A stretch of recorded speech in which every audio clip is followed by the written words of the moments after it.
Profetas e Reis, capítulo 27. Acás. A ascensão de Acás ao trono pôs Isaías e seus associados face a face com condições mais aterradoras do que as que até então tivera lugar no reino de Judá. Muitos que anteriormente haviam resistido às influências sedutoras de práticas idólatras estavam agora sendo persuadidos a tomar parte na adoração de divindades pagãs. Príncipes em Israel estavam se mostrando infiéis ao seu mistério. Falsos profetas se levantavam com mensagens que levavam ao extravio, e até alguns dos sacerdotes estavam ensinando por interesse. Não obstante, os líderes em apostasia ainda conservavam as formas do culto divino e presumiam ser contados entre o povo de Deus. O profeta Miqueias, que durante esses tempos conturbados deu seu testemunho, declarou que os pecadores de Sião, ao mesmo tempo que afirmavam estar encostados ao Senhor e em blasfêmias se vangloriando, não está o Senhor no meio de nós, nenhum mal nos sobrevirá. Continuavam a edificar a Sião com sangue e a Jerusalém com injustiça. Miqueias capítulo 3, versos 11 e 10. Contra esses males o profeta Isaías levantou a voz em severa repreensão. Ouve a palavra do Senhor, vós príncipes de Sodoma, prestai ouvidos à lei do nosso Deus, ó povo de Gomorra. De que me serve a mim a multidão de vossos sacrifícios? Diz o Senhor. Quando vindes para comparecerdes perante mim, quem requereu isso de vossas mãos? Que viesses pisar os meus átrios? Isaías capítulo 1, versos 10 a 12. A inspiração declara: o sacrifício dos ímpios é abominação, quanto mais oferecendo-o com intenção maligna. Provérbios capítulo 21, verso 27. O Deus dos céus é tão puro de olhos que não pode ver o mal, e a vexação não pode contemplar. Abacuque capítulo 1, verso 13. Não é porque não esteja disposto a perdoar que ele se afasta do transgressor, mas porque o pecador se recusa a servir-se da abundante provisão de graça, tornando-se impossível a Deus livrar do pecado. A mão do Senhor não está encolhida para que não possa salvar, nem o seu ouvido agravado para que não possa ouvir. Mas as vossas iniquidades fazem divisão entre vós e o vosso Deus, e os vossos pecados encobrem o seu rosto de vós, para que vos não ouça. Isaías capítulo 59, versos 1 e 2. Salomão havia escrito: Ai de ti, ó terra, cujo rei é criança. Eclesiastes capítulo 10, verso 16. Assim foi com a terra de Judá. Em virtude de continuadas transgressões, seus reis haviam se tornado como crianças. Isaías chamou a atenção do povo para a fraqueza da posição deste entre as nações da terra, e mostrou que isto era o resultado da impiedade que se praticava nas altas esferas. Eis, disse ele, que o Senhor Deus dos exércitos tirará de Jerusalém e de Judá o bordão e o cajado, todo o sustento de pão e toda a sede de água, o valente e o soldado, o juiz e o profeta, e o adivinho e o ancião, o capitão de 50, e o respeitável, e o conselheiro, e o sábio entre os artífices, e o eloquente, e dar-lhe-ei mancebos por príncipes, e crianças governarão sobre eles, porque Jerusalém tropeçou e Judá caiu, porquanto a sua língua e as suas obras são contra o Senhor. Isaías capítulo 3, versos 1 a 4 e verso 8. Os que te guiam, continuou o profeta, te enganam e destrói o caminho das tuas veredas. Isaías capítulo 3, verso 12. Durante o reinado de Acás, isto foi literalmente verdade, pois dele está escrito: andou nos caminhos dos reis de Israel, e demais disto fez imagens fundidas a Baalim. Também queimou incenso no vale do filho de Inom, e queimou a seus filhos no fogo, conforme todas as abominações dos gentios que o Senhor tinha desterrado de diante dos filhos de Israel. 2 Crônicas capítulo 28, versos 2 e 3, e 2 Reis capítulo 16, verso 3. Este foi sem dúvida um tempo de grande perigo para a nação escolhida. Poucos anos mais, e as 10 tribos do reino de Israel seriam espalhadas entre as nações gentílicas, e no reino de Judá também as perspectivas eram negras. As forças do bem estavam diminuindo rapidamente, e as do mal aumentando. O profeta Miqueias, em vista da situação, foi constrangido a exclamar: pereceu o benigno da terra, e não há entre os homens um que seja reto. O melhor deles é como um espinho, o mais reto é pior do que um espinhal. Miqueias capítulo 7, versos 2 e 4. Se o Senhor dos Exércitos não nos deixar algum remanescente, exclamou Isaías, já como Sodoma seríamos, e semelhantes a Gomorra. Isaías capítulo 1, verso 9. Em todos os séculos, por amor dos que permaneceram leais, bem como em virtude do seu infinito amor pelo transviado, Deus tem manifestado tolerância com os rebeldes e tem nos admoestado a que abandonem seu mau caminho e tornem para ele. Mandamento sobre mandamento, regra sobre regra, um pouco aqui, um pouco ali. Ele tem ensinado aos transgressores o caminho da justiça, por intermédio de homens, por ele indicados. E assim foi durante o reinado de Acás. Convite sobre convite foi enviado ao extraviado Israel para que retornasse à submissão a Jeová. Ternas foram as súplicas dos profetas, e ao estarem diante do povo, fervorosamente exortando ao arrependimento e reforma, suas palavras produziam fruto para a glória de Deus.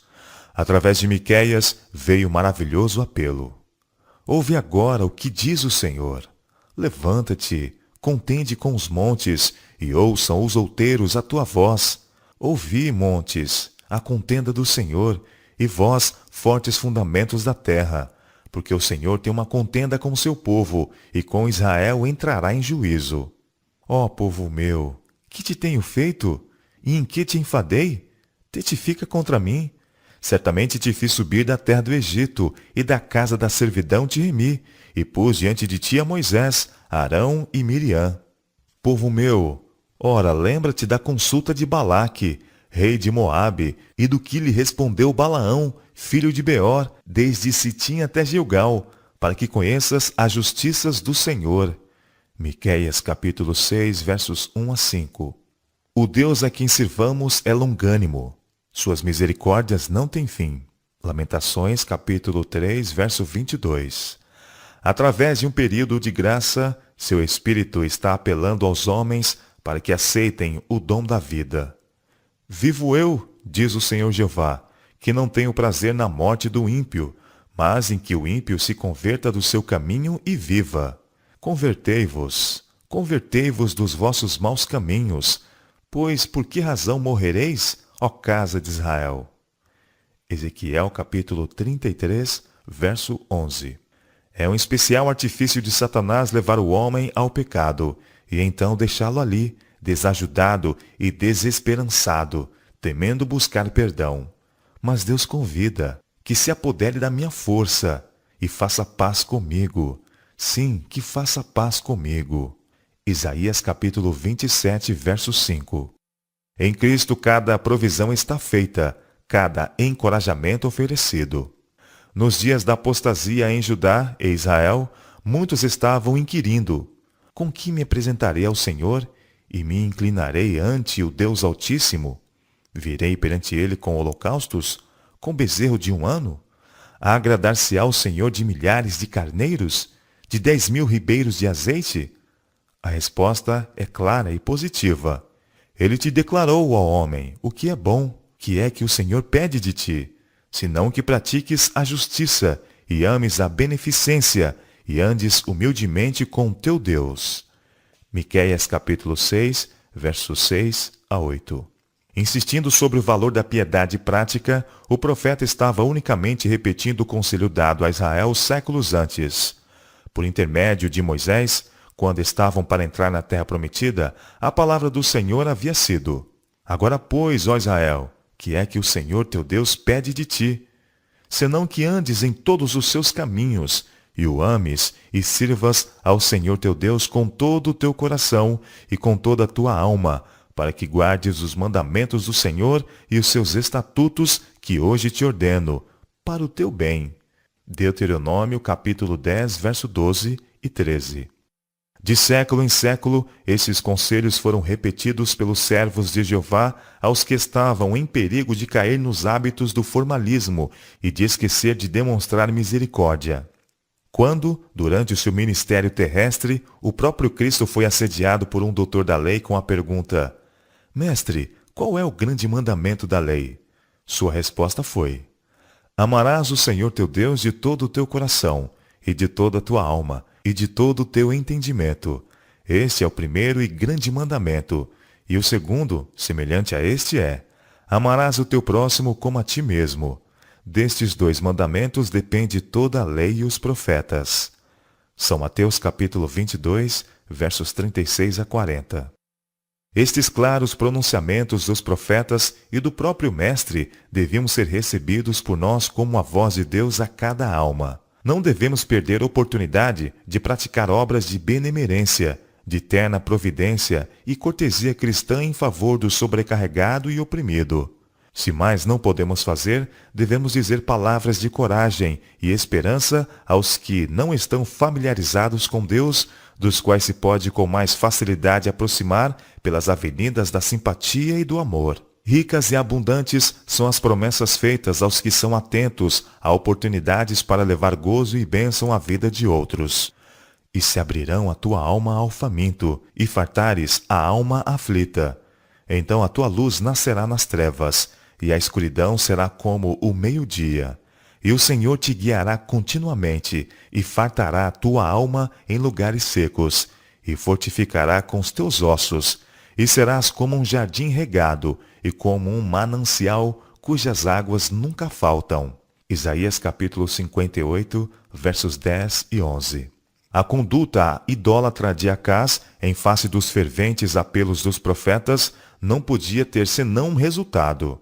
Veio grande ira do Senhor sobre Judá e Jerusalém, e os entregou à turbação, à assolação e ao assobio. 2 Crônicas capítulo 29, verso 8. O reino sofreu rápido declínio, e sua própria existência foi posta logo em perigo pelos exércitos invasores. Então subiu Rezim, rei da Síria, com Peca, filho de Remalias, rei de Israel, a Jerusalém a peleja, e cercaram a Acás. 2 Reis capítulo 16, verso 5. Tivesse Acás e os principais homens de seu reino sido leais ao Altíssimo, e não teriam tido nenhum temor de aliança tão antinatural como a que se tinha formado contra eles. Mas a repetida transgressão tinha-os despojado de força. Atingidos por um inominável temor dos retributivos juízos de um Deus ofendido, se moveu o coração do rei e o coração do seu povo, como se movem as árvores do bosque com o vento. Isaías capítulo 7, verso 2. Nesta crise a palavra do Senhor veio a Isaías, ordenando-lhe que fosse ao encontro do rei amedrontado, e dissesse: Acautela-te e aquieta-te, não temas, nem se desanime o teu coração, porquanto a Síria teve contra ti maligno conselho, com Efraim e com o filho de Remalias, dizendo: Vamos subir contra Judá, e atormentemo-lo, e repartamo-lo entre nós, e façamos reinar no meio dele o filho de Tabeal. Assim diz o Senhor Deus: Isto não subsistirá, nem tampouco acontecerá. O profeta declarou que o reino de Israel, bem como o da Síria, chegaria logo ao fim. Se não crerdes, concluiu, não ficareis firmes. Isaías capítulo 7, versos 4 a 7, verso 9. Quão bom teria sido para o reino de Judá tivesse Acás recebido esta mensagem como do céu. Mas, escolhendo apoiar-se no braço de carne, buscou ajuda de pagãos. Em desespero, ele enviou uma mensagem a Tiglat-Pileser, rei da Síria. Eu sou teu servo e teu filho. Sobe e livra-me das mãos do rei da Síria e das mãos do rei de Israel, que se levantam contra mim. O pedido foi acompanhado de um rico presente, tirado do tesouro do rei e das reservas do templo. O auxílio pedido foi enviado, e ao rei Acás foi dado um alívio temporário. Mas a que preço para Judá? O tributo oferecido despertou a cupidez da Assíria, e esta nação pérfida logo ameaçou invadir Judá e espoliá-la. Acás e seus infelizes súditos estavam agora mortificados pelo temor de cair completamente nas mãos dos cruéis assírios. O Senhor humilhou a Judá por causa de sua continuada transgressão. Nesse tempo de correção, Acás, em vez de se arrepender, ainda mais transgrediu contra o Senhor, porque sacrificou aos deuses de Damasco. Visto que os deuses da Síria os ajudam, disse ele, eu lhes sacrificarei, para que me ajudem a mim. 2 Crônicas, capítulo 28, versos 19, 22 e 23. Ao aproximar-se o fim do reinado do rei apóstata, fez ele que as portas do templo fossem fechadas. O serviço sagrado foi interrompido. Não mais ficariam os castiçais acesos perante o altar. Não mais seriam oferecidas ofertas pelos pecados do povo. Não mais o suave incenso ascenderia ao alto na hora do sacrifício da manhã e da tarde, tornando deserto o pátio da casa de Deus e aferrolhando suas portas, os habitantes da impiecidade ousadamente ergueram altares para a adoração de divindades pagãs nas esquinas das ruas através de Jerusalém. Aparentemente o paganismo havia triunfado. Os poderes das trevas haviam quase prevalecido. Mas em Judá viviam alguns que mantiveram sua obediência a Jeová, recusando com firmeza serem levados à idolatria. Era para estes que Isaías e Miqueias e seus associados olhavam com esperança ao verem a ruína operada durante os últimos anos de Acás. Seu santuário fora fechado, mas aqueles fiéis fora assegurado: Deus é conosco. Ao Senhor dos Exércitos, a Ele santificai, e seja Ele o vosso temor, e seja Ele o vosso assombro. Então Ele vos será santuário. Isaías capítulo 8, versos 10, 13 e 14.